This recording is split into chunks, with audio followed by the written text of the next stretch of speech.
সিওলের Gangnam এলাকার রাতগুলো কখনোই ঘুমায় না। নিয়ন আলোর ঝলকানি, পর্সে আর ল্যাম্বরগিনির ইঞ্জিনের গর্জন আর আধুনিকতার চাক চৌকো দিয়ে এই শহর তার ভিতরের অন্ধকারকে লুকিয়ে রাখে। কিন্তু আজ রাতের আবহাওয়াটা অন্যরকম। আকাশ ভেঙে বৃষ্টি নামেনি, কিন্তু বাতাসটা এত ঠান্ডা যে চামড়া ভেদ করে শরীরের হাড়ে গিয়ে বিঁধছে। কুয়াশার একটা পাতলা চাদর ঢেকে রেখেছে পুরো শহরের বহুতল ভবনগুলোকে। গাংনামের সবচেয়ে সুরক্ষিত এবং অভিজাত এলাকা চিয়ং দামডং এর একটা বিশাল পাহাড়ে ঘেরা ম্যানশন জন ভিলা। এই প্রাসাদের চারপাশের প্রাচীর এত উঁচু যে বাইরের পৃথিবীর কোনো আলো বা শব্দ ভিতরে পৌঁছাতে পারে না। আজ এই প্রাসাদের ভিতরে এক অদ্ভুত নীরবতা, যা কোনো বড় ঝড়ের পূর্বাভাস দিচ্ছে।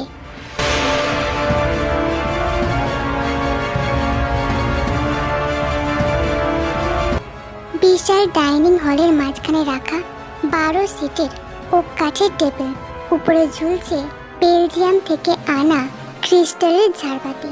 সেই ঝাড়বাতির হলুদ মায়াবী আলো এসে পড়ছে টেবিলের উপর সাজানো দামি খাবারের উপর। কোরিয়ান ঐতিহ্যবাহী কিমচি, প্রিমিয়াম সুশি আর ফ্রান্সের 1 শতক পুরনো রেড ওয়াইন। টেবিলের এক পাশে বসেছিল 19 বছর বয়সী টে। তার পরনে একটা অফ হোয়াইট রঙের সিল্কের ফ্রক, চুলগুলো হালকা কার্ল করে পিঠে ছড়িয়ে দেওয়া। তের ফর্সা ত্বক আর বড় বড় কালো চোখ দুটো এই মুহূর্তে ভয়ে আর অস্বস্তিতে কাঁপছিল। সে তার ফ্রকের হাতাটা এত শক্ত করে চেপে ধরেছিল যে তার আঙুলের নখগুলো সাদা হয়ে গিয়েছিল। সে বারবার আর চোখে তার পাশে বসা মায়ের দিকে তাকাচ্ছিল। তার মা মিনহি, যে হাসি মুখে পাশে বসা কোরিয়ার অন্যতম শীর্ষ লজিস্টিক্স ব্যবসায়ী জন ডোহিউনের হাত ধরে আছেন। মিনহির মুখে আজ এক পরম তৃপ্তির হাসি। বহু বছরের সংগ্রাম, একাকিত্ব আর দারিদ্রতার পর তিনি আজ কোরিয়ার সবচেয়ে ক্ষমতাশালী পুরুষের একজন স্ত্রী। আজ তাদের অফিসিয়াল ম্যারেজ রেজিস্ট্রি সম্পন্ন হয়েছে। আজ থেকে তারা এক পরিবার। কিন্তু তের মন এই বিলাসিতা মানতে পারছে না। তার চোখ আটকে আছে টেবিলের ঠিক উল্টো দিকে, ঠিক তার মুখোমুখি বসা ছেলেটার উপর। জন জাংকুক, জন ডোহিউনের একমাত্র ছেলে এবং উত্তরাধিকারী, বয়স 23। জাংকুকের বসার ভঙ্গিটা বলে দিচ্ছিল সে এই বাড়ির অঘোষিত সম্রাট। তার পরনে একটা কুচকুচে কালো শার্ট, যার উপরের দুটো বোতাম খোলা। ফর্সা সুগঠিত কলার বোন স্পষ্ট দেখা যাচ্ছে। তার চুলগুলো চোখের উপর আলতো করে এসে পড়ছে। জাংকুক তার খাবার স্পর্শ করেনি। সে একটা দামি ক্রিস্টালের গ্লাসে ওয়াইন নিয়ে আলতো করে ঘোরাচ্ছিল আর এক দৃষ্টিতে তের দিকেই তাকিয়েছিল। সেই চোখে কোনো ভাইয়ের স্নেহ ছিল না, কোনো সাধারণ মানুষের ভদ্রতাও ছিল না। জাংকুকের চোখের মনি দুটো এত কালো আর গভীর ছিল যে মনে হচ্ছিল তার দিকে তাকালে যে কেউ এক অতল গহ্বরে হারিয়ে যাবে। ওটা ছিল এক ক্ষুধার্ত শিকারীর চোখ, যে তার খাঁচায় আসা নতুন শিকারীকে মেপে দেখছে। টেবিলের নীরবতা ভেঙে জন ডোহিউন গম্ভীর গলায় বলে উঠল, জাংকুক, আজ থেকে মিনহি তোমার মা আর তে তোমার ছোট বোন। আমি আশা করি তুমি বড় ভাইয়ের মতো ওর খেয়াল রাখবে। জাংকুক তার বাবার কথায় কোনো উত্তর দিল না। সে আস্তে করে ওয়াইনের গ্লাসটা টেবিলের উপর রাখলো। ক্রিস্টাল আর কাঠের সংঘর্ষে একটা মৃদু কিন্তু তীক্ষ্ণ আওয়াজ হলো। শব্দটা যেন সরাসরি তের বুকে এসে আঘাত করলো। জাংকুক তার ঠোঁটের কোণে এক চিলতে বাঁকা বিষাক্ত হাসি ফুটিয়ে তুলে সে সরাসরি তের চোখের দিকে তাকিয়ে নিচু, ভারী এবং একটু খসখসে গলায় খাঁটি কোরিয়ান ভাষায় বলল, ওয়েলকাম ডল। আশা করি এই নতুন খাঁচা তোমার পছন্দ হবে। তের সারা শরীরের রক্ত যেন জমে গেল। জাংকুকের গলার স্বর এমন একটা আদিম হিংস্রতা আর অধিকারবোধ ছিল যা তেকে ভিতর থেকে কাঁপিয়ে তুলল। সে টেবিলের নিচে নিজের হাত দুটো মুঠো করল, নিজের সমস্ত সাহস সঞ্চার করে কাঁপা কাঁপা গলায় কোরিয়ান ভাষায় উত্তর দিল, আমি কোনো পুতুল নই জাংকুকসি। ডাইনিং টেবিলের বাতাস 1 সেকেন্ডের মধ্যে জমে গেল। মিনহি চমকে উঠে তার মেয়ের দিকে তাকালেন। সে চোখের ইশারায় বোঝালেন চুপ থাকতে। জিয়ন ডোহিউনও কিছুটা অবাক হলো, কারণ এই বাড়িতে জাংকুকের মুখের উপর কথা বলার সাহস স্বয়ং তিনিও পাননি। জাংকুক তের উত্তর শুনে মাথাটা একটু কাত করলো। তার চোখে সেই অন্ধকার চাহনিটা যেন আরো গাঢ় হলো। সে তার চেয়ারটা পিছনে ঠেলে আস্তে করে উঠে দাঁড়ালো। জাংকুকের উচ্চতা প্রায় 6 ফুটের উপর। তার চওড়া দীর্ঘ শরীরটা মুহূর্তের মধ্যে তের টেবিলের উপর একটা বিশাল ছায়া ফেলল। সে ধীর পায়ে টেবিলটা ঘুরে তের দিকে এগিয়ে আসতে লাগলো। তার প্রতিটা পদক্ষেপ ছিল অত্যন্ত শান্ত, ঠিক যেমন একটা চিতাবাঘ তার শিকারের দিকে এগিয়ে যায়। ডাইনিং হলের সমস্ত কাজের লোকেরা মাথা নিচু করে দেওয়ালের সাথে সেঁটে দাঁড়ালো। তারা জানে জাংকুক যখন শান্ত থাকে তখনই সে সবচেয়ে বেশি বিপজ্জনক। তে চাইল চেয়ার ছেড়ে উঠে পালাতে, কিন্তু তার পা দুটো যেন মেঝেতে জমে গিয়েছিল। জাংকুক এসে তের ঠিক চেয়ারের পিছনে দাঁড়ালো। সে 2 হাত দিয়ে তের চেয়ারের হাতলটা চেপে ধরে একটু ঝুঁকে এলো। মুহূর্তের মধ্যে তে জাংকুকের শরীরের খাঁচায় বন্দী হয়ে গেল। জাংকুকের শরীর থেকে একটা অত্যন্ত দামি তামাক, ব্ল্যাক কফি আর চন্দনের তীব্র পুরুষালী গন্ধ আসছিল। সেই গন্ধটা এতটাই কড়া ছিল যে তের দম আটকে আসার উপক্রম হলো। জাংকুক তার মুখটা তের ডান কানের একদম কাছে নিয়ে এলো। তার উষ্ণ ভারী নিঃশ্বাস তের গলার নরম চামড়ায় আছড়ে পড়ছিল, যা তের লোমকূপকে খাড়া করে দিল। জাংকুক ফিসফিস করে বলল, আমার সামনে এত সাহস দেখিও না তে। এই বাড়িতে, এই শহরে, এমনকি আমার চোখের সীমানার মধ্যে তোমার শ্বাস নেওয়ার জন্য হলেও আমার অনুমতির প্রয়োজন হবে। মনে রেখো এটা। তে চোখ বন্ধ করে ফেললো। তার চোখ দিয়ে 1 ফোঁটা জল গড়িয়ে পড়ল। জিয়ন ডোহিউন এবার একটু বিরক্ত হয়ে বলল, জাংকুক, কি করছো তুমি? ও তো ভয় পাচ্ছে। জাংকুক সোজা হয়ে দাঁড়ালো। সে তার বাবার দিকে না তাকিয়ে তের ভেজা গালের দিকে 1 পলক তাকালো। তারপর পকেটে হাত দিয়ে অত্যন্ত শীতল গলায় বলল, আমি শুধু আমার নিউ সিস্টারকে এই বাড়ির নিয়মকানুনগুলো বুঝিয়ে দিচ্ছিলাম বাবা। আমার খাওয়া শেষ। কথাটা বলেই জাংকুক আর 1 মুহূর্ত দাঁড়ালো না। দীর্ঘ পদক্ষেপে সে ডাইনিং হল ছেড়ে বেরিয়ে গেল। তার চলে যাওয়ার পরও সেই ঘরে তার রেখে যাওয়া তীব্র আতঙ্কের রেশ বাতাসে ভাসতে লাগলো।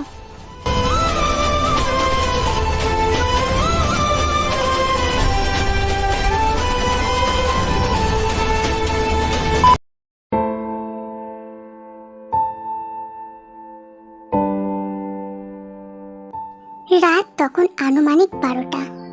জন ভিলার বিশাল লাইব্রেরি ঘরে বসেছিল জন ডোহিউন।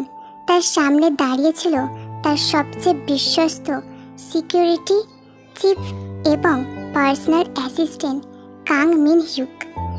মিন হিউকের বয়স 40-এর গোটায়। মুখটা সব সময় ভাবলেস থাকে। জাংকুকের গতিবিধি কেমন মিনহুক? ডোহিউক ওয়াইনের গ্লাসের চুমুক দিয়ে জিজ্ঞেস করলো। ইয়াং মাস্টার জন গত 3 দিন ধরে ইনচিয়ন পোর্টের ড্রাগ এবং কন্টেনার শিপমেন্টের ফাইলগুলো নিজেই চেক করছেন স্যার। তাছাড়াও তিনি আন্ডারওয়ার্ল্ডের ব্ল্যাক ড্রাগন গ্যাংয়ের লিডার হোয়াংয়ের সাথে একটা গোপন মিটিং করছে বলে খবর পেয়েছি। মিনহিউক মাথা নিচু করে রিপোর্ট দিল। ডোহিউন একটা দীর্ঘশ্বাস ফেলল। তার চোখে ক্লান্তি আর চিন্তার রেখা স্পষ্ট। জাংকুক দিন দিন আরো অনিয়ন্ত্রিত হয়ে উঠছে। ওর ভিতরে সেই পুরনো ক্ষোভটা আমি কিছুতেই মুছতে পারলাম না। মিনহির সাথে আমার বিয়েটা ও সহজে মেনে নেবে না, আমি এটা জানতাম। কিন্তু আমি চাই না ও তের কোনো ক্ষতি করুক। মেয়েটা নিষ্পাপ। স্যার, ইয়াং মাস্টারকে তো আপনি চেনেন। তিনি যা চান তা ধ্বংস করে হলেও অর্জন করেন। আমার মনে হয় মিস তেকে ওনার থেকে দূরে রাখাই ভালো হবে। মিন ডোহিউক সতর্ক বার্তা দিল। আমি চেষ্টা করছি।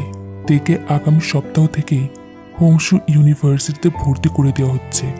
ও যেন বাড়ির বাইরে বেশি সময় কাটায়, সেটাই দেখতে হবে।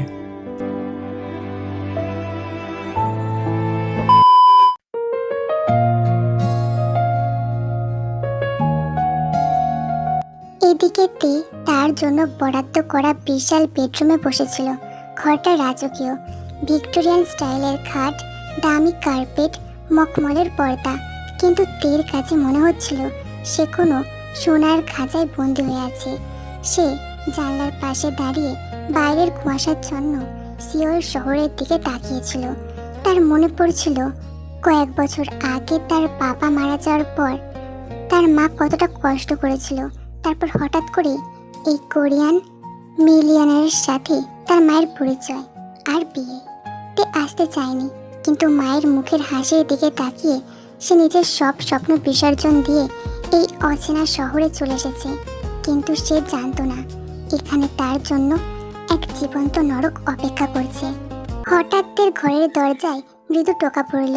তে চমকে উঠে দরজার দিকে তাকালো। কে কে ওখানে?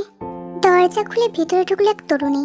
মেয়েটার পরনে এই বাড়ির কাজের লোকেদের ইউনিফর্ম হলেও তার চোখে মুখে একটা চটপটে ভাব।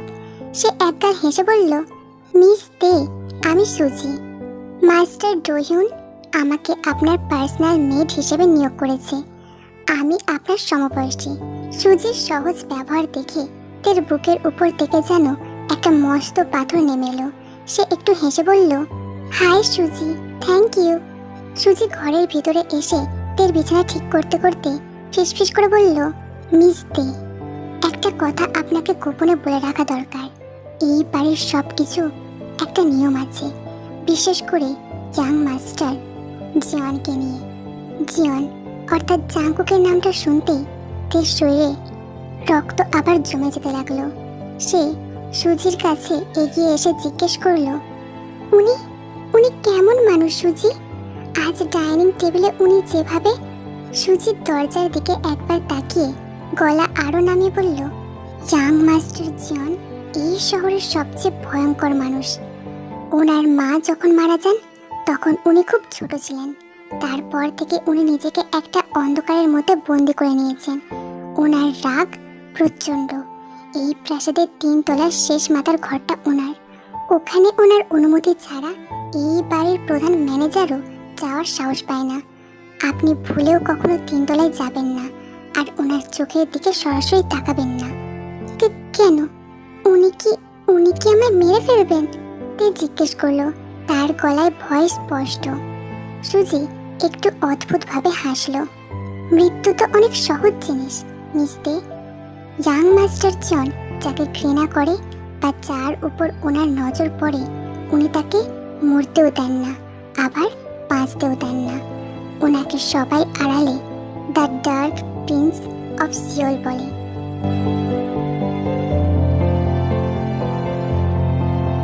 সুজি বিদায় নিয়ে চলে যাওয়ার পর তে বিছানায় শুয়ে পড়ল, কিন্তু তার চোখে ঘুম আসছিল না। ঘরের ভিতরের সেন্ট্রাল হিটিং থাকার সত্ত্বেও তার কেমন যেন শীত করছিল। সে বারবার এপাশ ওপাশ করছিল। রাত তখন প্রায় 2টো। পুরো ম্যানসন নিঝুম। হঠাৎ তার মনে হলো তার ঘরের দরজার নিচে দিয়ে একটা ছায়া নড়ে উঠল। সে ধরফর করে বিছানায় উঠে বসল। ঘরটা অন্ধকার, শুধু জানলা দিয়ে বাইরের কুয়াশাচ্ছন্ন চাঁদের আলো এসে মেঝেতে পড়ছে। তে লক্ষ্য করলো তার ঘরের দরজার লকটা আস্তে আস্তে ঘুরছে। কেউ একজন বাইরে থেকে লক খোলার চেষ্টা করছে। তের বুক ধরফর করে উঠল। সে বালিশটা শক্ত করে বুকের সাথে চেপে ধরল। দরজাটা অত্যন্ত ধীর গতিতে কোনো শব্দ ছাড়াই খুলে গেল।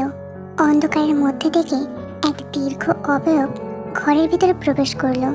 তার পরনে কালো শার্টটা এখন আরো খোলামেলা। তার এক হাতে একটা জ্বলন্ত সিগারেটের লাল আলোয় জনের মুখটা আংশিক দেখা যাচ্ছিল। সেই নিখুঁত চোয়াল, তীক্ষ্ণ নাক আর বরফের মতো শীতল চোখ। সে ধীর পায়ে তের বিছানার দিকে এগিয়ে আসতে লাগলো। তে ভয়ে চিৎকার করতে চাইলো, কিন্তু তার গলা দিয়ে কোনো শব্দ বের হলো না। সে পিছতে খাটের হেডবোর্ডের সাথে পিঠ ঠেকিয়ে দিল। জাংকুক বিছানার একদম প্রান্তে এসে দাঁড়ালো। সে সিগারেটের ধোঁয়াটা উপরে ছাড়লো। ধোঁয়ার মায়াবী জালের মধ্যে দিয়ে সে তের কম্পমান শরীরের দিকে তাকিয়ে রইল। তারপর সে খাটের উপর এক হাঁটু কেড়ে বসলো। তের দিকে ঝুঁকে এলো। আপনি এই সময় আমার রুমে কি করছেন? যান এখান থেকে। তে কাপা কাপা গলায় ফিসফিস করে বলল, কারণ সে চাইছিল না তার মা অথবা জন ডোহিউন জেগে উঠুক। জাঙ্কুক হাসল না। সে তার জ্বলন্ত সিগারেটটা তের ঠিক পাশের সাইড টেবিলের উপর রেখে একটা দামি কাঁচের অ্যাশট্রেতে চেপে নিভিয়ে দিল। তারপর সে তার বরফ শীতল হাত বাড়িয়ে দিল তের দিকে। তে চোখ বন্ধ করে ফেলল। ভাবলো জাঙ্কুক হয়তো তাকে আঘাত করবে, কিন্তু না। জাঙ্কুকের লম্বা শক্ত আঙুলগুলো অত্যন্ত আলতোভাবে তের গালের উপর এসে পড়ল। তার আঙুলের স্পর্শে তের পুরো শরীরে এক অদ্ভুত বিদ্যুৎ খেলে গেল। এটা ভয়ের শিহরণ নাকি অন্য কিছুর, সেটা বুঝতে পারল না। জাঙ্কুক তের গাল বেয়ে নিচে আসা সেই শুকনো চোখের জলের দাগের উপর তার বুড়ো আঙুল দিয়ে ঘষল। তার স্পর্শে যতটা হিংস্রতা ছিল, ততটাই যেন এক আদিম তীব্র আকর্ষণ ছিল। তুমি কাঁদলে তোমাকে আরো সুন্দর দেখায় ডল। জাঙ্কুকের গলাটা এই মাঝরাতে আরো গভীর আর নেশাক্ত শোনাচ্ছিল। আজ ডাইনিং টেবিলে আমার চোখের দিকে তাকিয়ে কথা বলার যে সাহস তুমি দেখিয়েছ, তার শাস্তি কি হওয়া উচিত জানো? তে চোখ খুলে জাঙ্কুকের দিকে তাকালো। অন্ধকারের মধ্যে জাঙ্কুকের চোখ দুটো জলজল করেছিল। আমি কোনো অন্যায় করিনি, আমাকে ছেড়ে দিন জাঙ্কুক সি। জাঙ্কুক তের থুতনিটা তার দুই আঙুলের মধ্যে শক্ত করে চেপে ধরল। এবার তার স্পর্শে আর কোনো কোমলতা ছিল না। ব্যথায় তের মুখটা একটু কুঁকড়ে গেল। অন্যায় তুমি এই বাড়িতে পা রেখেই করেছ। জাঙ্কুক তার মুখটা তের ঠোঁটের মাত্র কয়েক ইঞ্চি দূরত্বে নিয়ে গেল। তে জাঙ্কুকের ঠোঁটের থেকে কফি আর দামি সিগারেটের গন্ধ পাচ্ছিল। জাঙ্কুক বলল, তোমার মা আমার বাবার সম্পত্তি আর ক্ষমতার লোভে এই বাড়িতে এসেছে, আর তুমি এসেছো আমার শান্ত জগৎটাকে উলটপালট করতে। তোমার এই বড় বড় কালো চোখ, তোমার এই সুগন্ধ, এগুলো আমার ভালো লাগছে না। তে যা আমার ভালো লাগে না তা আমি ছিঁড়ে টুকরো টুকরো করে ফেলি। ভয়ে তের ঠোঁট দুটো কাঁপছিল। জাঙ্কুকের চোখ তখন তের কাঁপতে থাকা ঠোঁটের উপর আটকে গেল। জাঙ্কুকের ভিতরের দানবটা যেন চাইছিল এই মুহূর্তে ওর ওই নরম ঠোঁট দুটো কামড়ে ধরে রক্ত শুষে নিতে, কিন্তু সে নিজেকে সামলালো। এক ঝটকা দিয়ে তের থুতনিটা ছেড়ে দিল। তারপর বিছানা থেকে নেমে দাঁড়িয়ে নিজের শার্টের হাতটা একটু গুটিয়ে নিল।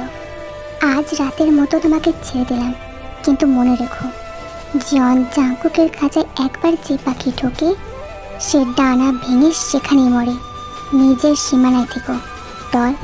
জাঙ্কুক যেমন নিঃশব্দে এসেছিল তেমনি নিঃশব্দে ঘর থেকে বেরিয়ে গেল। দরজাটা আবার লক হয়ে গেল। তে বিছানায় হাঁটুতে মুখ গুজে ফুঁপে কেঁদে উঠল। শিওলের এই প্রথম রাতটায় তাকে বুঝিয়ে দিল তার জীবন আর কখনো সাধারণ থাকবে না।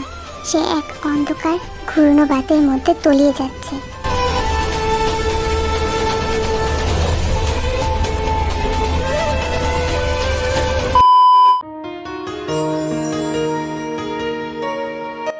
এক সপ্তাহ পর শিওলের অন্যতম মর্যাদাপূর্ণ এবং ব্যয়বহুল বিশ্ববিদ্যালয় হংসু ইউনিভার্সিটি। শরৎকালের হাওয়া বইছে চারিদিকে।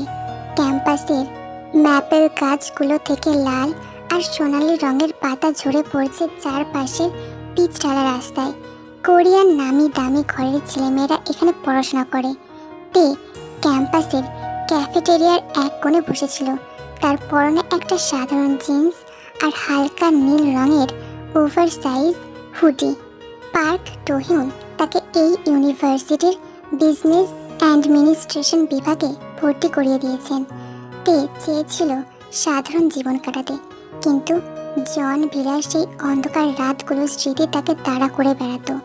জাঙ্কুক গত এক সপ্তাহে তার সাথে আর কোনো কথা বলেনি, কিন্তু তে সবসময় অনুভব করত বাড়ির প্রতিটা কোণায় জাঙ্কুকের চোখ তাকে অনুসরণ করছে।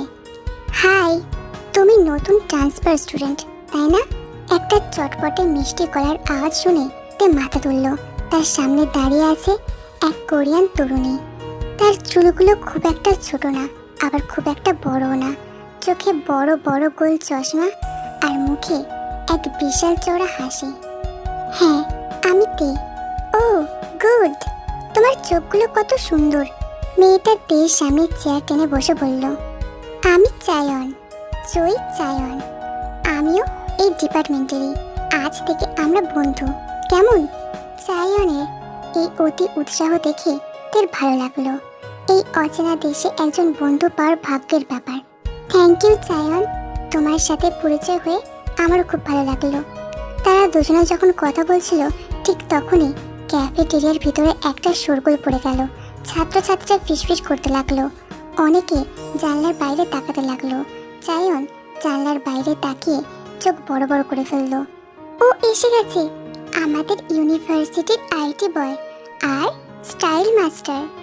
তে ভুরু কুচকে জানলা দিয়ে বাইরে তাকালো, দেখলো ক্যাম্পাস গেট দিয়ে একটা কুচকুচে কালো মার্সিডিজ বেঞ্জ আর একটা স্পোর্টস বাইক এসে থামলো।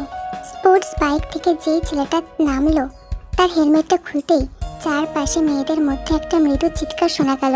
ছেলেটার পরনে একটা লেদার জ্যাকেট, চুলগুলো স্টাইলিশ ভাবে ব্যাকব্রাশ করা, তার মুখে এক চিরসবুজ চকলেট বয় মার্কা হাসি। ওটা হলো হান মিনহো। চায়ন তের কানের কাছে এসে ফিসফিস করে বলল, হংসু ইউনিভার্সিটির সবচেয়ে পপুলার ছেলে, কোরিয়ার অন্যতম বড় চেইন হোটেলের মালিকের ছেলে, খুব দয়ালু, মিষ্টি আর মেয়েদের প্রতি ভীষণ ভদ্র। কিন্তু চায়নের গলাটা একটু গম্ভীর হয়ে গেল। ওর পাশে গাড়ি থেকে যে নামছে ওকে নিশ্চয়ই তুমি চিনবে। মার্সিডিজের পিছনের দরজাটা খুলে গেল, গাড়ি থেকে বের হয়ে এলো এক দীর্ঘদেহী পুরুষ, পরনে নেভি ব্লু রঙের custom made three piece suit, চোখে কালো সানগ্লাস। জন জাংকুক। জাংকুক গাড়ি থেকে নামার পর পুরো ক্যাম্পাসের পরিবেশ যেন বদলে গেল, তার চারপাশের বাতাস যেন ভারী হয়ে গেল। জাংকুকের পিছনের গাড়ি থেকে নামলো আর একজন ছেলে, পরনে ক্যাজুয়াল স্যুট, মুখে এক চতুর এবং শান্ত ভাব। সে হলো কিম জোয়ান, জন জাংকুকের ছোটবেলার বন্ধু, তার আন্ডারওয়ার্ল্ডের সমস্ত কাজের ডান হাত। জোয়ানের পরিবার কোরিয়ার বিচার ব্যবস্থার শীর্ষে পদে রয়েছে, তাই জাংকুকের যে কোনো আইনি ঝামেলা জোয়ান এক তুড়িতে মিটিয়ে দেয়। মিনহো হাসি মুখে জাংকুকের দিকে এগিয়ে গেল, তার কাঁধে হাত দিয়ে কিছু একটা বলল। জাংকুক সানগ্লাসটা খুলে মিনহোর দিকে তাকিয়ে একটু হাসলো, কিন্তু সেই হাসিতে কোনো উষ্ণতা ছিল না। তে জানলার আড়াল থেকে জাংকুকের দিকে তাকিয়েছিল। হঠাৎ করেই যেন কোন এক অলৌকিক শক্তিতে জাংকুক তার মাথাটা ঘুরিয়ে সরাসরি ক্যাফেটেরিয়ার সেই জানলাটার দিকে তাকালো যেখানেতে বসে আছে। শত শত মানুষের ভিড়ের মধ্যেও জাংকুকের চোখ দুটো ঠিক তেকে খুঁজে বের করলো। জাংকুকের চোখের চাহনি মুহূর্তের মধ্যে বদলে গেল, তার চোখ দুটো শুরু হয়ে গেল, তার জ্বর শক্ত হয়ে উঠল। তে ভয়ের সাথে সাথে জানলায় আড়াল হয়ে গেল, তার বুক ধড়ফড় করেছে। সে চায়নকে জিজ্ঞেস করলো, জাংকুক সি, উনি কি এই ইউনিভার্সিটিতে পড়েন? পড়েন মানে? উনি তো ফাইনাল ইয়ারের স্টুডেন্ট, কিন্তু উনি ক্লাসে খুব কম আসেন। আসলে হংসু ইউনিভার্সিটির অর্ধেক শেয়ার জন গ্রুপের, তাই ওনাকে কেউ কিছু বলার সাহস পায় না। মিনহো জাংকুকের ছোটবেলার বন্ধু, কিন্তু ওদের মধ্যে একটা অদ্ভুত ঠান্ডা যুদ্ধ চলে। মিনহো হলো আলো আর জন জাংকুক হলো অন্ধকার।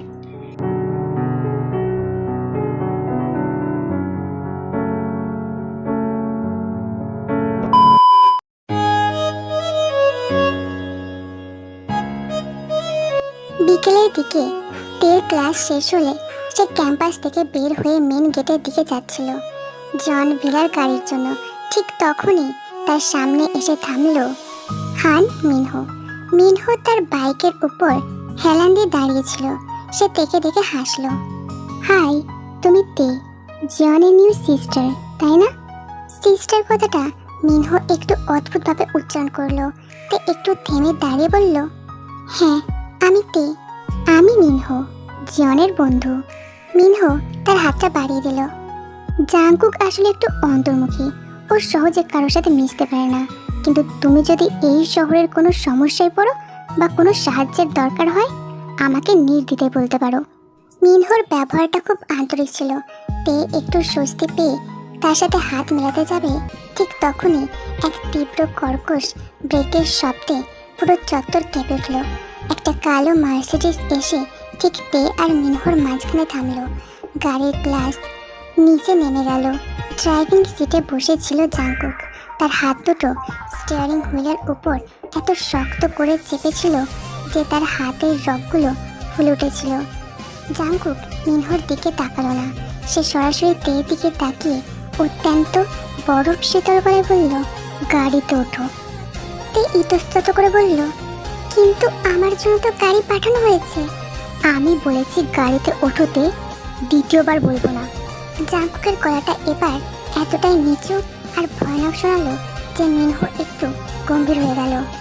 মিনহো এবার জাংকুকের দিকে তাকিয়ে বলল, জাংকুক, ও সবে ক্লাস শেষ করলো, তুই এভাবে ওর উপর মেজাজ দেখাচ্ছিস কেন? জাংকুক এবার মিনহোর দিকে তাকালো। তার চোখে তখন ঈর্ষা ক্রোধের এক লেলিহান শিখা জ্বলছিল। সে অত্যন্ত ধীর শব্দে বলল, মিনহো, আমার জিনিসের উপর হাত দেওয়ার অভ্যাসটা এখনো ছাড়তে পারলি না তুই।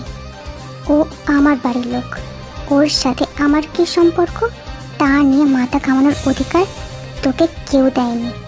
ও তোর বোন জন, কোনো সম্পত্তি নয়। মিনহো দমে যাওয়ার পাত্র নয়। জাংকুক বাঁকা হাসলো। বোন? হ্যাঁ, বোনই তো। তারপর সে তের দিকে তাকিয়ে গর্জে উঠল, আর কতক্ষণ দাঁড় করিয়ে রাখবি আমাকে? Get in the car. তে আর কোনো ঝামেলা বাড়াতে চাইল না। সে কাঁপা কাঁপা হাতে পিছনের দরজার হ্যান্ডেলটা টানতে গেল, কিন্তু জাংকুক লক খুলে দিয়ে বলল, পিছনে নয়, সামনে এসে বসো। আমি তোমার পার্সোনাল ড্রাইভার নই। তে এবার বাধ্য হয়ে সামনের সিটে এসে বসলো। সে বসতেই জাংকুক গাড়ির এক্সিলেটারে এমন জোরে চাপ দিল যে গাড়িটা তীব্র গতিতে ক্যাম্পাস ছেড়ে বেরিয়ে গেল। মিনহো পিছনের দিকে তাকিয়ে রইল। তার চোখে তখন এক গম্ভীর চিন্তার রেখা। সে বিড়বিড় করে বলল, জাংকুক, তুই তোর বোনের দিকে এভাবে তাকাচ্ছিস কেন? তুই কি সত্যি পাগল হয়ে গেলি?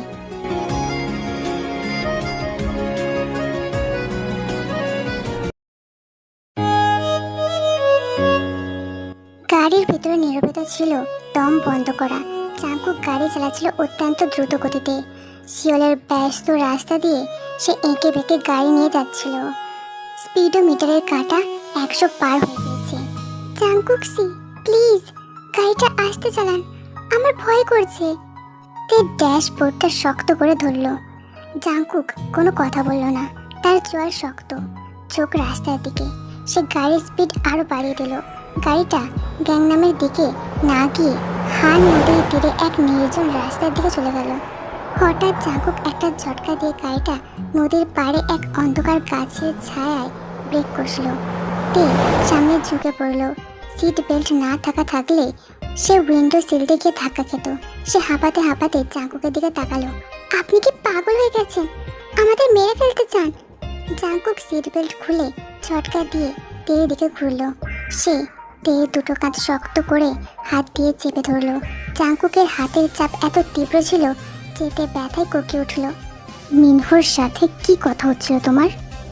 ও তোমার দিকে তাকিয়ে ওভাবে হাসছিল কেন? আর তুমি বা কেন ওর হাতে হাত মেলাতে যাচ্ছিলে? ও তো আপনার বন্ধু জাংকুক সি। ও শুধু আমার সাথে ভদ্রতা দেখিয়েছিল। তের চোখ দিয়ে জল গড়িয়ে এলো। ভদ্রতা? জাংকুক চোখ বন্ধ করে চেঁচে উঠল। আমি মিনহোকে ছোটবেলা থেকে চিনি। ও কোনো মেয়ের দিকে ওভাবে তাকায় না যতক্ষণ না সে সেই মেয়েটাকে নিজের করে নিতে চায়। আর তুমি জন বাড়ির সদস্য। এই বাড়ির মেয়ে হয়ে তুমি অন্য পুরুষের দিকে তাকিয়ে হাসবে? সেটা তো আমি সহ্য করব না। আমি তোমার কেনা গোলাম নই জাংকুক সি। তে তার সমস্ত শক্তিতে জাংকুককে ঠেলে ধাক্কা দেওয়ার চেষ্টা করলো।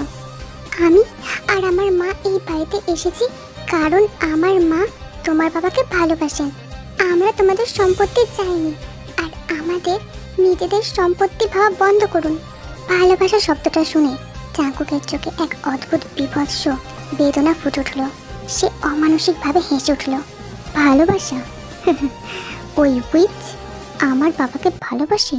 ও এসেছে আমার মায়ের জায়গা নিতে, আমার মায়ের পবিত্র স্মৃতিগুলোকে অপবিত্র করতে। আর তুমি এসেছো আমার চোখ কেড়ে নিতে। চাঙ্কুক কথাটা বলে তেকে নিজের দিকে আরো টেনে নিল। তাদের শরীরে দূরত্ব বুঝে গেল। তে চাঙ্কুকের শক্ত বুকের সাথে লেপটে যায়। চাঙ্কুকের চোখ তখন তের কাঁপতে থাকা ভেজা ঠোঁটের উপর। তার ভিতরের ঈর্ষা আর নিষিদ্ধ আকাঙ্ক্ষা তখন সব সীমা পার করে গেছে। সে আর নিজেকে ধরে রাখতে পারল না। সে তার এক হাত দিয়ে তের ঘাড়ের পিছনের চুলগুলো শক্ত করে মুঠো করে ধরল, যাতে তে মাথা নাড়াতে না পারে, আর অন্য হাত দিয়ে তার কোমর জড়িয়ে শক্ত করে তার সাথে পিষে ফেলল। পর মুহূর্তে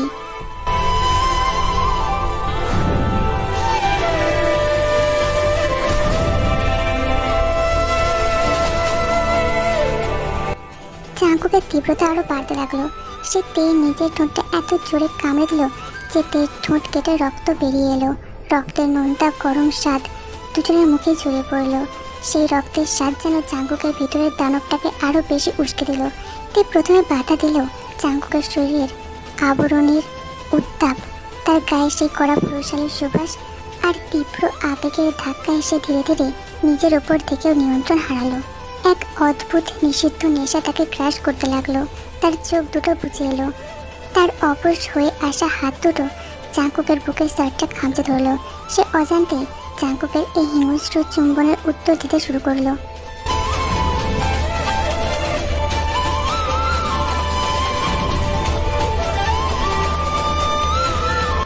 দুজনের ভারী নিঃশ্বাসের শব্দ গাড়ির ভিতরের বাতাসকে গরম করে তুলল।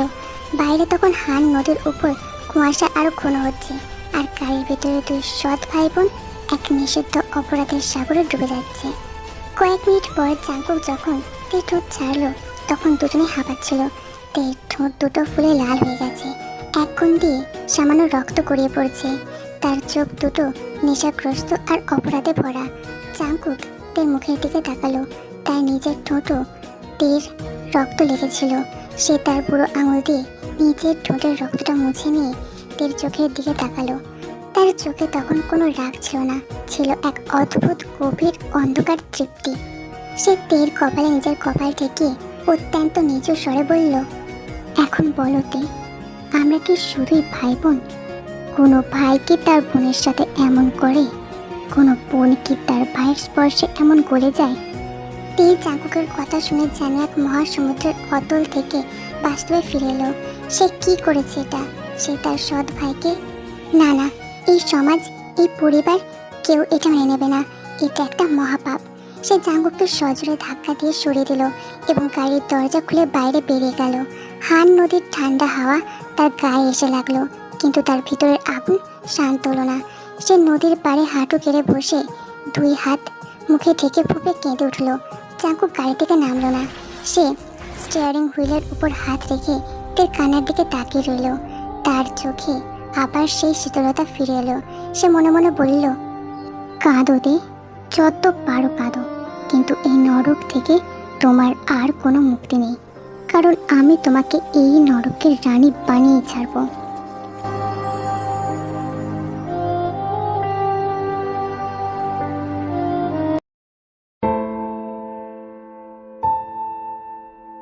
রাত 9টা। যখন তারা জন ভিলায় ফিরল, তখন প্রাসাদের লিভিং রুমের পরিবেশটা ছিল থমথমে। সোফায় বসে ছিল ডোহিউন আর মিনহি। তাদের সামনে দাঁড়িয়েছিল কিম জোয়ান, চাঙ্কুকের সেই বন্ধু, এবং চাঙ্কুকের সৎ কাকা শিহু। জিয়ন শিহু সবসময় ডোহিউনের সম্পত্তির উপর নজর রাখে এবং চাঙ্কুককে সে মনে মনে ঘৃণা করে। তে ঘরে ঢুকতেই মিনহি ছুটে এলো। সে তের ফোলা ঠোঁট আর উস্কো খুস্কো চুল দেখে চমকে উঠল। তে, তোর এই অবস্থা কেন? আর তোরা এত রাত পর্যন্ত কোথায় ছিলি? তে চাঙ্কুকের দিকে তাকালো। চাঙ্কুক নির্বিকার মুখে জোয়ানের পাশে গিয়ে দাঁড়ালো। তে মাথা নিচু করে বলল, না মা, ক্যাম্পাসে একটু দেরি হয়ে গিয়েছিল, আর আসার পথে গাড়ির এসিটা খারাপ হয়ে গিয়েছিল, তাই একটু অস্বস্তি হচ্ছিল। জিয়ন শিহু সোফা থেকে উঠে দাঁড়িয়ে কুটিল হেসে বলল, তাই নাকি? কিন্তু আমার লোক তো দেখলো চাঙ্কুকের গাড়ি হান নদীর পাড়ে প্রায় 2 ঘন্টা দাঁড়িয়েছিল। চাঙ্কুক, তুমি তোমার নতুন বোনের সাথে এতক্ষণ কি করছিলে? ও তো এই শহরের রাস্তাঘাট চেনে না, তুমি ওকে কোথায় নিয়ে গিয়েছিলে? চাঙ্কুক শিহুর দিকে তাকালো। তার চোখ দুটো এত তীক্ষ্ণ হয়ে উঠেছিল যে শিহুর মুখের হাসি মিলিয়ে গেল। জাঙ্কুক শক্ত হলে বলল, আঙ্কেল, আপনার নিজের ব্যবসার দিকে নজর দেওয়া ভালো ছিল না? ইঞ্জিন পোর্টের যে কন্টেনারটা কাল পুলিশ সিল করে দিয়েছে, ওটার ভিতর কি ছিল তা আমি কি বাবাকে বলে দেব? শিহুর মুখ মুহূর্তের মধ্যে ফ্যাকাশ হয়ে গেল।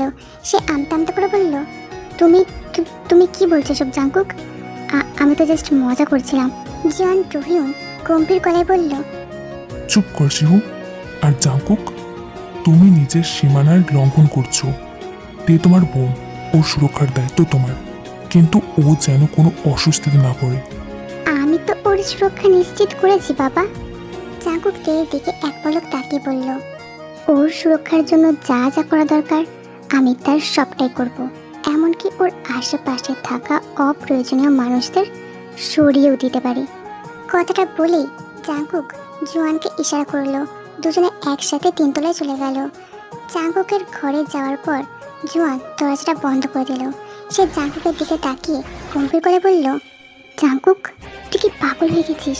তুই গাড়ির ভিতরে যা করেছিস আমি কিন্তু তোকে আগে মানা করেছিলাম। জাঙ্কুক তার শার্টটা খুলে সোফায় ছুঁড়ে ফেললো। তার পিঠে এক বিশাল চাবুকে কাটা দাগ স্পষ্ট, যা তার শৈশবে তার নিজের বাবার দেওয়া যন্ত্রণার প্রতীক। সে একটা সিগারেট ধরে জোয়ানের দিকে তাকালো। জোয়ান, তুই আমার বন্ধু, আমার বিজনেস পার্টনার, কিন্তু আমার পার্সোনাল লাইফে নাক গলাবি না। Personal life? ও তোর স্টেপ সিস্টার জাঙ্কুক। যদি তোর বাবা বা মিডিয়া এই সম্পর্কের কথা জানতে পারে, জন গ্রুপ 1 সেকেন্ডের মধ্যে ধ্বংস হয়ে যাবে। আর হান মিনহো, ও তের প্রতি ইন্টারেস্টেড। ও যদি কিছু জানতে পারে ও তোকে ছেড়ে দেবে না। জাঙ্কুক সিগারেটের ধোঁয়া ছেড়ে হাসলো। মিনহো? ও যদি তেকে স্পর্শ করার চেষ্টাও করে তবে হোংসু ইউনিভার্সিটির মাটিতে ওর রক্ত ঝরবে। জোয়ান, আর ধ্বংসের কথা বলছিস? এই জন গ্রুপ, এই পরিবার, এ তো আমার মায়ের রক্তের উপর তৈরি। একে আমি নিজেই ধ্বংস করব, কিন্তু তে, ও আমার। ও এই ধ্বংসস্তূপের মধ্যেও শুধু আমার হয়ে থাকবে।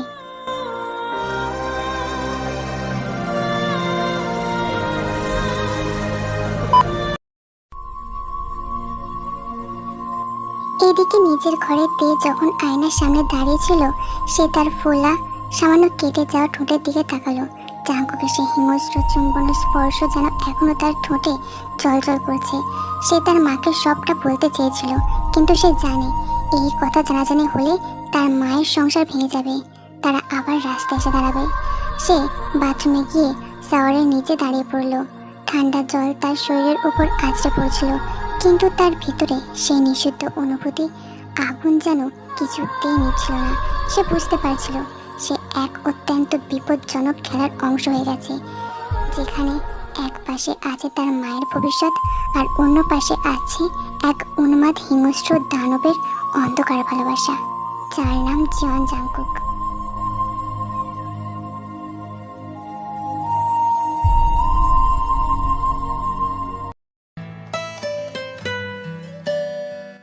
সিওলের শরৎ মানে বাতাসে এক ধরনের উদাসীনতা, কিন্তু হোংসু ইউনিভার্সিটির কেন্দ্রীয় লাইব্রেরির বিশাল কাচের জানলা দিয়ে যে রোদটা এসে তের পড়ার টেবিলে পড়ছিল তাতে কোনো উষ্ণতা ছিল না। তে তার সামনে মেলানো ইন্টারন্যাশনাল বিজনেস লয়ের মোটা বইটার দিকে তাকিয়েছিল, কিন্তু গত 3 দিন ধরে একটা অক্ষর তার মাথায় ঢুকছিল না। তার চোখের সামনে বারবার ভেসে উঠছিল হান নদীর তীরের সেই অন্ধকার রাত, জাঙ্কুকের সেই হিংস্র রক্তাক্ত চুম্বন, আর তার পরনের শার্টের তামাকের গন্ধ যেন এখনো তার শ্বাস নালীতে আটকে আছে। সে যতবার নিজের ঠোঁট দুটো ছুঁয়ে ততবারই তার মেরুদণ্ড পেয়ে একটা অপরাধের বোধের ঠান্ডা স্রোত নেমে আসে। সে নিজের স্টেপ ব্রাদারকে মনে মনে ঘৃণা করতে চায়, কিন্তু এক অদ্ভুত আদিম টান তাকে ভিতর থেকে অবশ করে দেয়। এই যে মিস থিঙ্কার, এত গভীরভাবে কি ভাবছো? একটা চটপটে ফিসফিসানি শুনে তে চোখে মাথা তুলল। দেখলো চায়ন এক গাদা খাদা বগল দাবা করে তার সামনের চেয়ারে এসে বসেছে। চায়নের চোখে চিরপরিচিত কৌতূহল। কিছু না চায়ন, জাস্ট পড়াটা একটু টাফ লাগছিল। তে নিজেকে সামলে নিয়ে হাসার চেষ্টা করলো। পড়া টাফ নাকি অন্য কিছু? গত 3 দিন ধরে তোমাকে কেমন অন্যমনস্ক লাগছে। আর তোমার নিচের ঠোঁটের ওই দাগটা কিসে? কেটে গিয়েছিল নাকি? তুই ঝটকা দিয়ে তার হাতটা ঠোঁটের উপর নিয়ে গেল। সে একটা ওড়না বা স্কার্ফ দিয়ে দাগটা ঢাকার চেষ্টা করেছে, কিন্তু চায়নের তীব্র দৃষ্টি সেটা এড়ায়নি।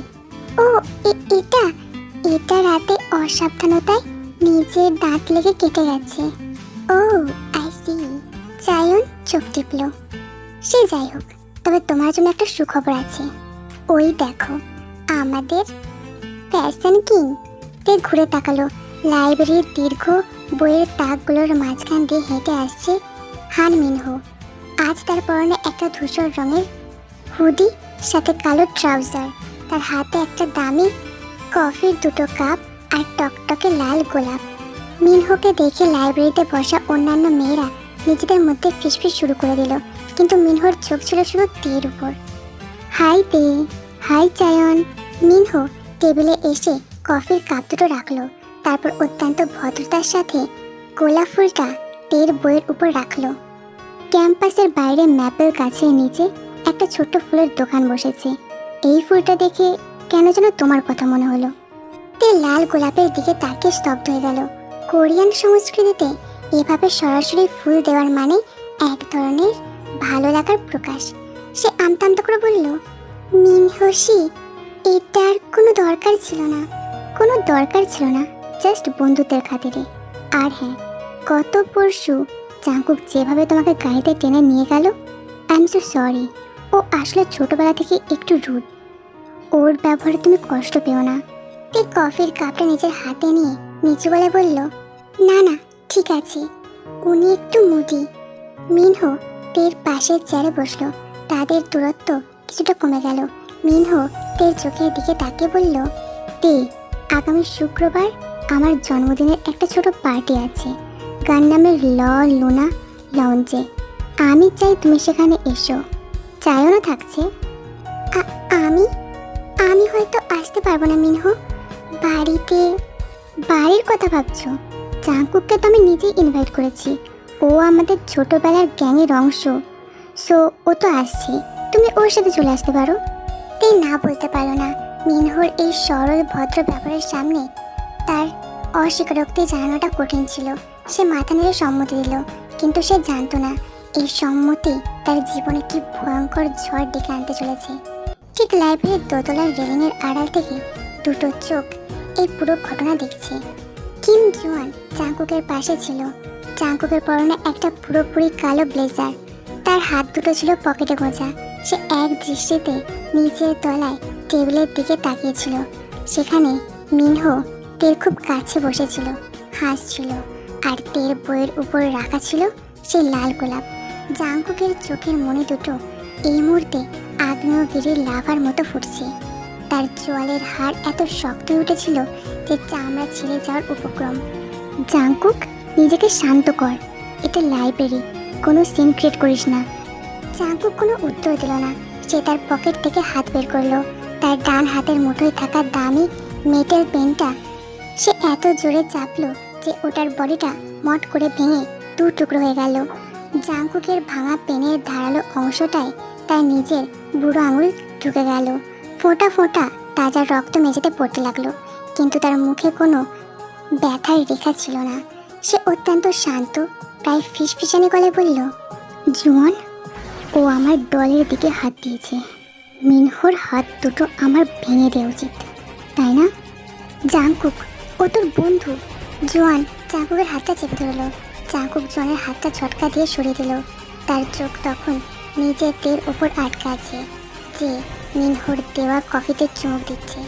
জাঙ্কুক বিড়বিড় করল, আমার বন্ধুরাই সবসময় আমার প্রিয় জিনিসটাকে কেড়ে নেয়, কিন্তু এবার আমি কাউকে কোনো সুযোগ দেব না।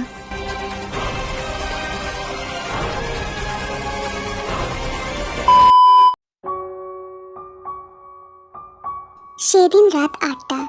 শিওলের আকাশ ভেঙে হঠাৎ করেই মুষলধারে বৃষ্টি নামলো।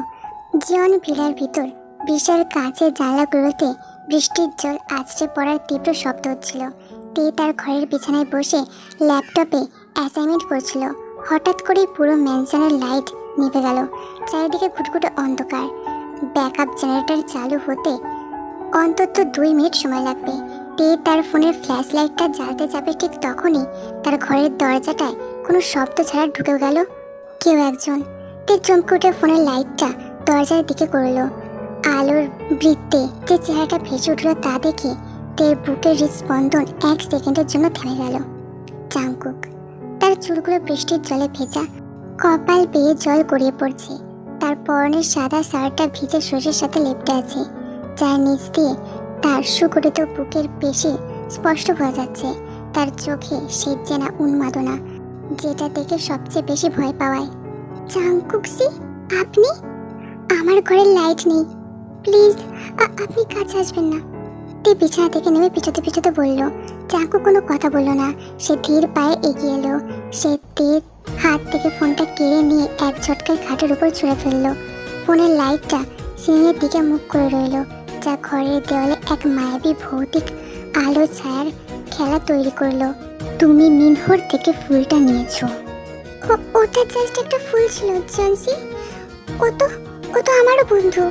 তের পিঠটা দেওয়ালের সাথে ঠেকে গেল। তার পালানোর আর কোনো রাস্তা নেই। বন্ধু? জাংকুক তের একদম সামনে এসে দাঁড়ালো। তার ভেজা শরীরের ঠান্ডা জল তের সিল্কের নাইটে ভিজিয়ে দিচ্ছে। জাংকুক তের 2 হাত ধরে দেওয়ালের সাথে পিন করে দিল। আমি তোকে বারণ করেছিলাম না তে। আমি তোকে বলেছিলাম যে জন ভিলার বাইরে কোনো পুরুষ তোকে ছোঁয়া তো দূরের কথা, তোর দিকে তাকালেও আমি সেটা সহ্য করব না। আপনি কেন এমনটা করেছেন জাংকুকসি? তে চিৎকার করে কেঁদে উঠল। তার চোখের জল বৃষ্টির জলের সাথে মিশে একাকার হয়ে গেল। আমরা ভাই বোন, আমাদের মা বাবার বিয়ে হয়েছে।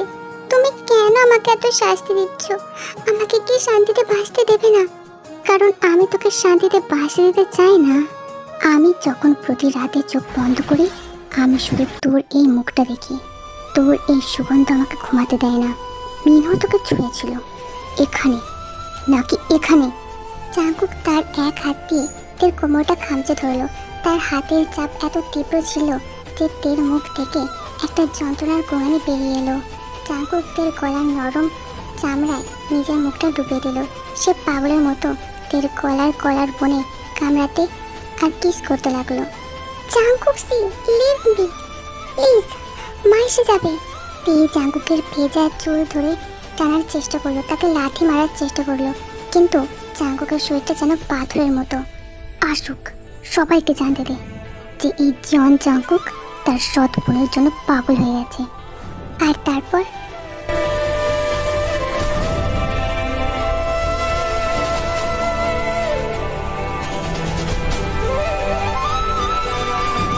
আবারও সেম ভুল, একই অপরাধ বোধ। কিন্তু তে এবারেও চাইতে আর নিজেকে থামাতে পারল না। বেশ খানিকক্ষণ পর হঠাৎ করে ম্যানশনের ব্যাকআপ জেনারেটর চালু হয়ে গেল। ঘরের লাইটগুলো জ্বলে উঠল তীব্র আলোয়। আলোর তীব্রতায় তে চোখ খুলল। সে জাংকুকের মুখের দিকে তাকালো। জাংকুকের ঠোঁটে রক্ত লেগে আছে আর তার নিজের পুরো শরীর কাঁপছে। 1 সেকেন্ডের ভিতরে তীব্র অপরাধ বোধ দিকে আঘাত করলো। সে জাংকুককে সজোরে ধাক্কা দিল। এবার জাংকুক নিজেও কিছুটা অপ্রস্তুত হয়ে পিছিয়ে গেল। তে বিছানায় পড়ে গিয়ে 2 হাত দিয়ে নিজের মুখটা ঢেকে চিৎকার করে কেঁদে উঠল। বের হন ঘর থেকে। আমি আপনাকে ঘৃণা করি জনসি, আমি আপনাকে ঘৃণা করি। জাংকুক সোজা হয়ে দাঁড়ালো। তার বুকটা তখনও দ্রুত ওঠানামা করছে। সে তার ঠোঁটের রক্তটা নিজের হাত দিয়ে মুছে। তার চোখে আর সেই মসৃণতা নেই, এক গম্ভীর যন্ত্রণাদায়ক শূন্যতা। সে তের দিকে না তাকিয়ে ড্রেসিং টেবিলের উপর রাখা মিনহোর সেই লাল গোলাপটার দিকে এগিয়ে গেল। সে ফুলটা হাতে নিয়ে নিজের মুঠোয় এমনভাবে জোরে চেপে ধরল যে গোলাপের কাঁটাগুলো জাংকুকের তালু ভেদ করে রক্ত বের করে দিল। ফুলটা থেতলে মাটিতে পড়ে গেল। জাংকুক দরজার দিকে হেঁটে যেতে যেতে অত্যন্ত নিচু এবং শান্ত গলায় বলল, ঘৃণা করো আমাকে তে, যত পারো ঘৃণা করো, কিন্তু মিনহোর ওই পার্টিতে তুমি যাচ্ছ না। আর যদি যাও তবে মনে রেখো সেদিন রাতে হান মিনহোর জীবনের শেষ রাত হবে। জাংকুক ঘর থেকে বেরিয়ে দরজাটা দড়াম করে বন্ধ করে দিল। তে সারা রাত সেই ভিজে মেঝেতে বসে কাঁদল। সে বুঝতে পারছিল না সে জাংকুকের এই দানবীয় রূপটা ভয় পায় নাকি তার ভিতরের সেই বিষাক্ত স্পর্শটার প্রেমে পড়ে যাচ্ছে।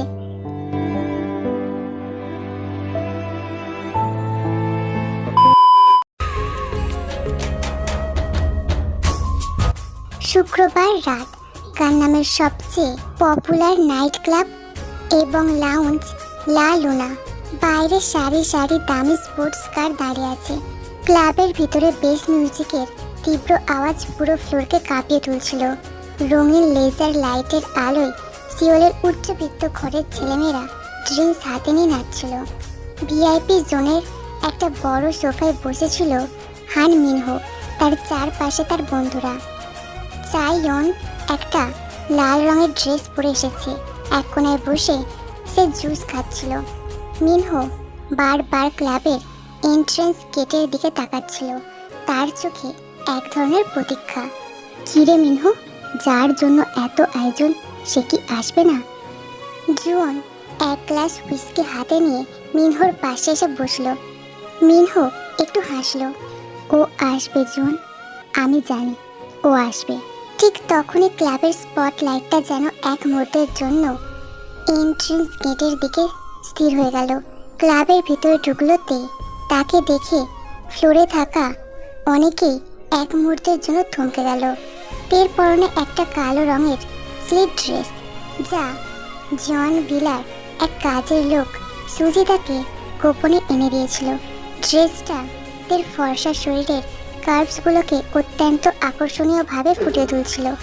তার চুলগুলো উপরে আলতো করে খোপা করা, দুই পাশে কয়েক গোছা চুল নেমে এসেছে তার গালে। তার ঠোঁটে গাঢ় লাল লিপস্টিক, যা জাংকুকের দেওয়া কাটা দাগগুলোকে লুকিয়ে রেখেছে। মিনহো সোফা ছেড়ে উঠে দাঁড়ালো, তার চোখে তখন এক পলকের মুগ্ধতা। সে দ্রুত পায়ে তের দিকে এগিয়ে গেল। তে, you are looking absolutely stunning. তে একটু অস্বস্তির সাথে হাসলো। সে চারপাশে তাকাচ্ছিল। সে জাংকুকের সেই হুমকি ভুলে যায়নি, কিন্তু সে চেয়েছিল জাংকুকের সেই খাঁচা থেকে অন্তত একটা রাতের জন্য হলেও মুক্তি পেতে। সে মিনহোকে বলল, thank you Minho, happy birthday. Thanks, এসো এসো, ভিতরে এসো। মিনহো তের হাতটা ধরে তাকে ভিআইপি জোনের দিকে নিয়ে গেল। তে যখন সোফায় বসলো, চায়ন এসে তাকে জড়িয়ে ধরলো। ও মাই গড তে, এই ড্রেসে তোকে পুরো কোরিয়ান ড্রামার হিরোইন লাগছে। তারা সবাই যখন হাসাহাসি করেছিল, ঠিক তখনই ক্লাবের মিউজিকটা হঠাৎ করেই বন্ধ হয়ে গেল। ডিজে তার মিক্সিং বন্ধ করে দিল। ক্লাবের বাউন্সাররা তাড়াহুড়ো করে মেন গেটের দিকে ছুটে গেল। পুরো ক্লাবের ভিতরে এক অদ্ভুত নীরবতা নেমে এলো। শুধু লাউঞ্জের দরজায় রাখা ভারী বুটের আওয়াজ পাওয়া গেল। ভিতরে ঢুকলো জন জাংকুক।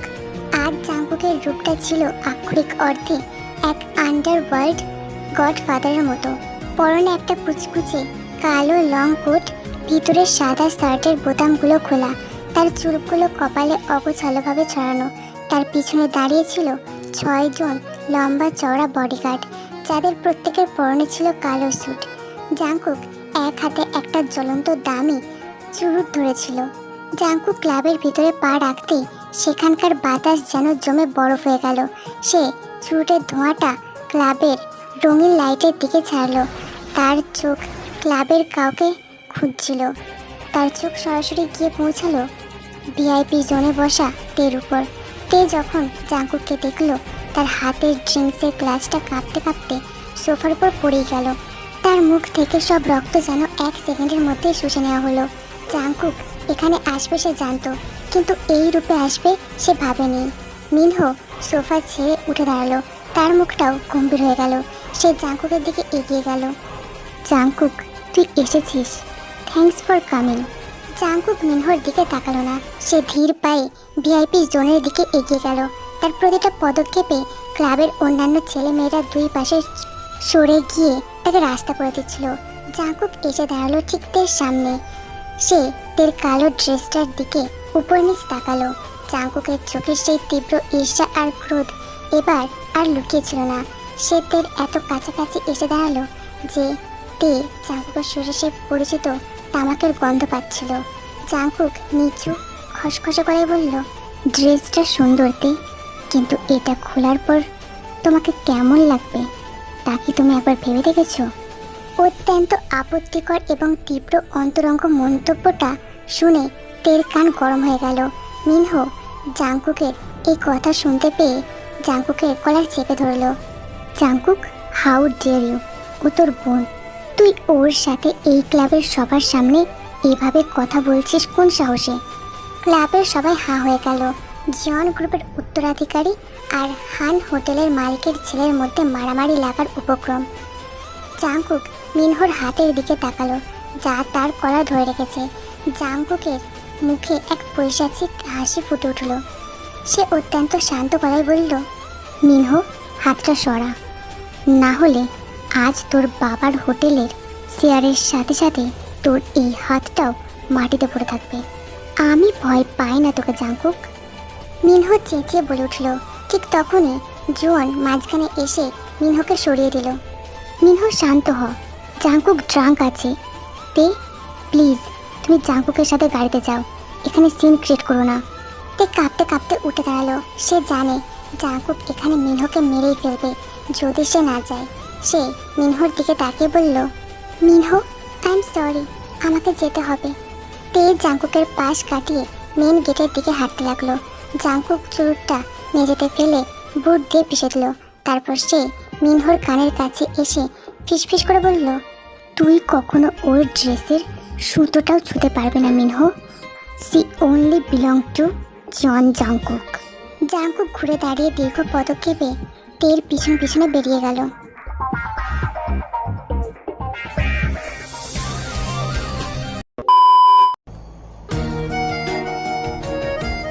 জন ভিলার গাড়ি এখন গান্নামের বাড়ির দিকে গেল না। গাড়িটা সিওলের এক অতি সুরক্ষিত এবং ভিআইপি বহুতল ভবনের সামনে এসে থামলো।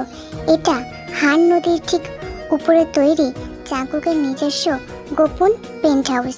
এখানে জন, ডোহিউন বা তের মা মিনহিও আসার অনুমতি নেই। জাংকুক তের হাতটা লোহার মতো শক্ত করে ধরে লিফট দিয়ে একদম টপ ফ্লোরে নিয়ে গেল। পেন্ট হাউসের দরজা খুলে সে দেখে আক্ষরিক অর্থে ঘরের ভিতর বিশাল লিভিং রুমের মেঝেতে ছুটে ফেলল। তে মেঝেতে পড়ে কেঁদে উঠল। তার হাতের কনুইটা মেঝেতে ঘষে ছিঁড়ে গেল। জাংকুক, আপনি কি পশু? কেন আমাকে এখানে নিয়ে এসেছেন? আমাকে ছেড়ে দিন, আমাকে বাড়ি যেতে দিন। জাংকুক পেন্ট হাউসের দরজাটা লক করে দিল। তারপর সে তার লং কোটটা খুলে মেঝেতে ছুঁড়ে ফেলল। সে তার শার্টের বোতামগুলো একে একে খুলতে খুলতে তের দিকে এগিয়ে আসতে লাগলো। তার পিঠে সেই চাবুকের পুরনো ক্ষত দাগগুলো ঘরের ভিতর ড্রিম লাইটের আলোয় ভয়ঙ্কর দেখাচ্ছিল। বাড়ি যাবে? জাংকুক তের সামনে হাঁটু গেড়ে বসলো। সে তের লম্বা চুলগুলো মুঠো করে ধরে তার মুখটা উপরে তুলল। কোন বাড়ি? যেখানে তোমার মা আমার মায়ের বিছানা দখল করে রেখেছে, নাকি মিনহোর বুকে যেখানে তুমি আজ রাতে যেতে চেয়েছিলে? আপনি ভুল ভাবছেন জাংকুক, আমি মিনহোকে ভালোবাসি না। তাহলে কাকে ভালোবাসো? আমাকে, এই দানবটাকে?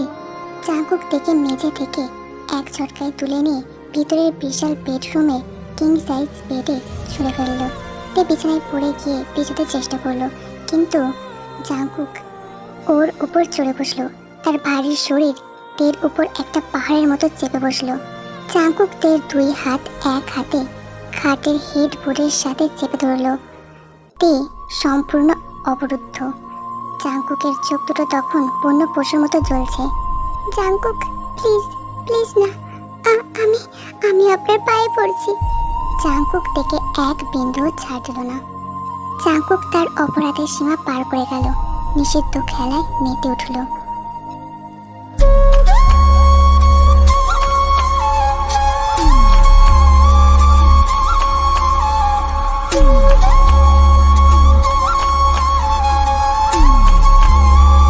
বাইরে তখন শিয়ালের রাতের আকাশ ভেঙে ঝড় বৃষ্টি হচ্ছিল।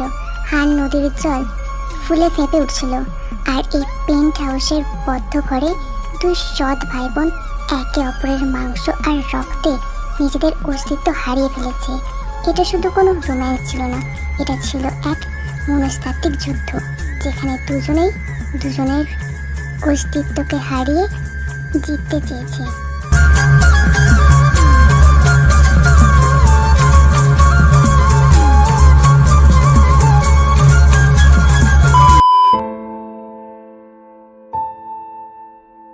ভোরের দিকে যখন ঝড় থামলো তখন ঘরটা শান্ত। বিশাল বিছানায় তে জাঙ্কুকের বুকের উপর মাথা রেখে শুয়েছিল। জাঙ্কুকের একটা হাত তের খোলা পিঠের উপর আলতো করে বুলিয়ে যাচ্ছিল। তের চোখ দিয়ে তখন অশ্রু গড়িয়ে পড়ছিল। সে বুঝতে পারছিল সে এই নরক থেকে আর কখনো বের হতে পারবে না। সে জাঙ্কুকের এই ডার্ক রোম্যান্সের জালে চিরতরে বন্দী হয়ে গেছে। জাঙ্কুক তের চুলে একটা মৃদু চুম্বন করে ফিসফিস করে বলল, তুমি শুধু এখন আমার ডল। যদি এই সমাজ বা আমাদের পরিবার আমাদের আলাদা করতে চায় তবে আমি তাদের সবাইকে শেষ করে দেব।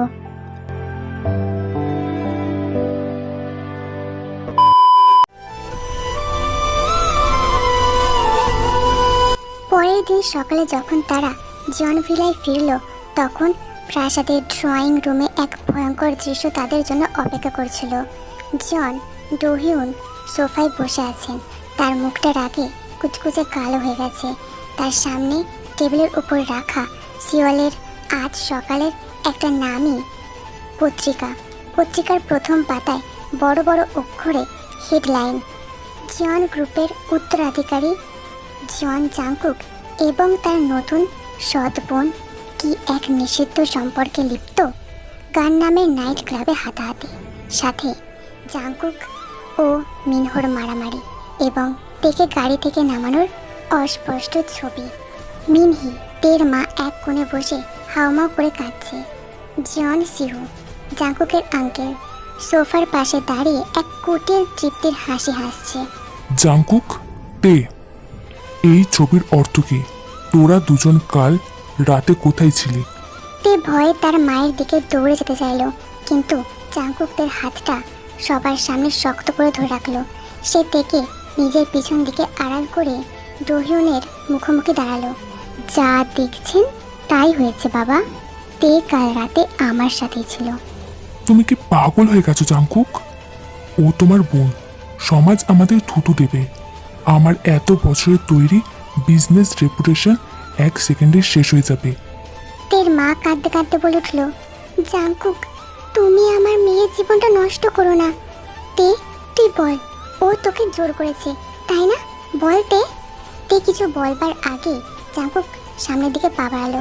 সে তার পকেট থেকে একটা পেন ড্রাইভ বের করে ডোহিউনের সামনে টেবিলের উপর ছুঁড়ে মারল। বিজনেস রেপুটেশনের কথা বলছেন বাবা? এই পেন ড্রাইভের ভিতরে কি আছে জানেন? 20 বছর আগে আপনি যখন আমার মাকে ডিভোর্স দিয়ে এই মিনহির সাথে লিভ ইন করেছিলেন আর আমার মাকে মানসিক হাসপাতালে বন্দি করে রেখেছিলেন, সেই সমস্ত মেডিকেল রেকর্ড আর আইনি ডকুমেন্ট আছে এতে। আমি যদি এটা মিডিয়াতে দিই তবে আপনার রেপুটেশন কোথায় যাবে? পুরো ড্রয়িং রুমের বাতাস স্তব্ধ হয়ে গেল। পার্ক ডোহিউন শক হয়ে সোফায় ধপ করে বসে পড়ল। তার মুখ ফ্যাকাশে হয়ে গেল। সে জানতো না জাঙ্কুক তার অতীতের রহস্য বের করে ফেলেছে। মিনহিও স্তম্ভিত হয়ে গেল। সেও জানতো না যে ডোহিউনের প্রথম স্ত্রীর মৃত্যুর পিছনে এমন কোনো অন্ধকার ইতিহাস আছে। পার্ক সিহু এবার পরিস্থিতি সামলাতে গিয়ে এগিয়ে এলো। জাঙ্কুক, তুমি তোমার বাবার সাথে এইভাবে কথা বলতে পারো না। ওনার সম্পত্তি তো শেষ পর্যন্ত তোমারই হবে। সম্পত্তি? জাঙ্কুক সিহুর দিকে ঘুরে তাকালো। তার চোখ দুটো আবারও হিংস্র হয়ে উঠল। আঙ্কেল, আপনি যে হোয়াং গ্যাংয়ের সাথে হাত মিলিয়ে জন লজিস্টিক্সে কন্টেন্টারে ড্রাগস পাচার করছেন তার সব প্রমাণ আমার কাছে আছে। আর এক মুহূর্তে যদি আপনি এই বাড়িতে থাকেন তবে আজ রাতেই সিওল পুলিশ আপনাকে ধরে নিয়ে যাবে। সিহু আর এক সেকেন্ডও দাঁড়ালো না। সে তাড়াহুড়ো করে লিভিং রুম থেকে পালিয়ে গেল। জাঙ্কুক তার বাবার দিকে তাকিয়ে শেষ চালটা চালল। বাবা, আপনি যদি চান আপনার অতীত মিডিয়াতে না আসুক আর আপনার বিজনেস ঠিক থাকুক তবে তের জীবনের প্রতিটা সিদ্ধান্ত নেওয়ার অধিকার আমায় দিয়ে দিন। ও কার সাথে মিশবে, কোথায় যাবে, সব আমি ঠিক করব। আর আপনি যদি বাধা দেন তবে জন গ্রুপ আজ রাতেই দেউলিয়া হয়ে যাবে। ডোহিউন মাথা নিচু করে নিল। সে বুঝতে পারল তার নিজের ছেলে আজ তাকে চেকমেট করে দিয়েছে। জাঙ্কুক এখন আর সাধারণ ছেলে নয়, সে এখন আন্ডারওয়ার্ল্ডের গডফাদার। জাঙ্কুকদের হাত ধরে আবারও টানতে টানতে সিঁড়ির দিকে নিয়ে যেতে লাগলো। তে তার মায়ের দিকে তাকিয়ে কেঁদে উঠল। কিন্তু মিনহি তখন নিজের অতীতের অপরাধের কথা আর রহিউনের অন্ধকার রহস্যের কথা জেনে স্তব্ধ হয়ে গিয়েছিল। সে নিজের মেয়েকে বাঁচানোর শক্তি হারিয়ে ফেলেছিল। চাঙ্কুক থেকে 3 তলায় তার নিজের ঘরের দিকে নিয়ে যাচ্ছিল। তে সিঁড়িতে যেতে যেতে বলল, চাঙ্কুক, তুমি পুরো পরিবারটাকে ধ্বংস করে দিলে। তুমি একটা ডেভিল। চাঙ্কুক যেতে যেতে সিঁড়ির মাঝখানে থামলো। সে তেকে নিজের দিকে ঘুরিয়ে তার অশ্রু সিক্ত মুখের দিকে তাকালো। তার ঠোঁটের কোণে সেই চেনা বিষাক্ত হাসিটা ফুটে উঠল। আমি তো আগেই বলেছিলাম ডল, যদি এই পৃথিবী আমাদের একসাথে থাকতে না দেয় তবে আমি এই পৃথিবীকে জ্বালিয়ে দেব। পরিবার তো কেবল শুরু।